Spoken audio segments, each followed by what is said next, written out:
యానిమేటర్లను తొలగించడాన్ని వ్యతిరేకిస్తూ సిఐటియు ఆధ్వర్యంలో తలపెట్టిన రిలే నిరాహార దీక్షలు ఉద్రిక్తతకు దారితీసింది.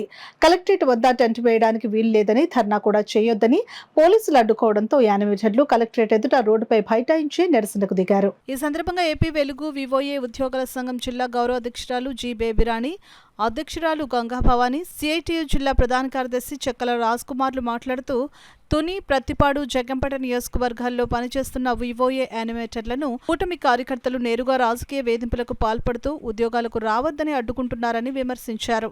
రాజకీయ ఒత్తిడి కారణంగా తొలగించిన యానిమేటర్లను తక్షణమే విధుల్లోకి తీసుకోవాలని డిమాండ్ చేస్తున్నామని అన్నారు. ఈ కార్యక్రమంలో ఆశా వర్కర్స్ యూనియన్ జిల్లా ప్రధాన కార్యదర్శి Chandramalla Padma, AP anganwadi workers helpers union జిల్లా ప్రధాన కార్యదర్శి ఎరుబణి చంద్రావతి, యానిమేటర్ల సంఘం జిల్లా ప్రధాన కార్యదర్శి ఈశ్వరి, అనంత, పద్మ, రాజు, రాజేశ్వరి, నాగమణి, గంగా భవానీ తదితరులు పాల్గొన్నారు. ఇది చాలా అన్యాయం. ఎంత తీవ్రమైనటువంటి సమస్యని చాలా ఈజీగా తీసుకున్నారు. ఇప్పుడు ఈవేళ యానిమేటర్లు వాళ్ళందరూ రోడ్డు మీద పడ్డారు. వాళ్ళ కుటుంబాలన్నీ ఎలా బ్రతకాలి? ఇప్పటికే 40 సంవత్సరాలు 50 సంవత్సరాలు వచ్చిన యానిమేటర్లు ఉన్నారు. వీళ్ళందరూ ఎలా బ్రతుకుతారు? ఏం తిని బ్రతుకుతారు? అంత దుర్మార్గంగా ఈవేళ రాష్ట్ర ప్రభుత్వం ఉంది. మేము డిప్యూటీ సీఎం గారు పవన్ కళ్యాణ్ గారు వస్తున్నారు కలెక్టరేట్ కానీ తెలిసింది రాత్రి. తెలిసిపోని కనీసం వినతిపత్రం ఇచ్చుకుని మా గోడు వినిపించుకుందామంటే పోలీసులు వైఖరి కూడా మారలేదు.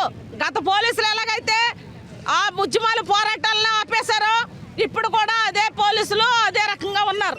గత గవర్నమెంట్ అదే వైఖరితో ఉంది, ఈ గవర్నమెంట్ అదే వైఖరితో ఉంది. అంటే ఆ తానులో ముఖ్యనా ఇదే అని అనుకుంటున్నాం ఈవేళ. కానీ చాలా దుర్మార్గంగా ఉంది. పేన పెంచి పోయిలో పట్టి సందంగా. కానీ ఇప్పటికే చెప్తున్నాం, మీరు తక్షణం ఎక్కడైతే ఎవరినైతే తొలగించారో వాళ్ళందరినీ విధులోకి తీసుకోండి. అప్పుడు మీరు గొప్పవాళ్ళని చెప్పి అనుకుంటాం మేము. అంతే తప్ప మేము గొప్పవాళ్ళని మాత్రం మీరు అనుకోకండి. కాబట్టి తక్షణం అక్రమ తొలగింపులు ఆపాలి, రాజకీయ వేధింపులు ఆపాలి, తొలగించిన వాళ్ళు విధులోకి తీసుకోవాలి. 6 నెలలు బకాయిలు వెంటనే ఇవ్వాలి.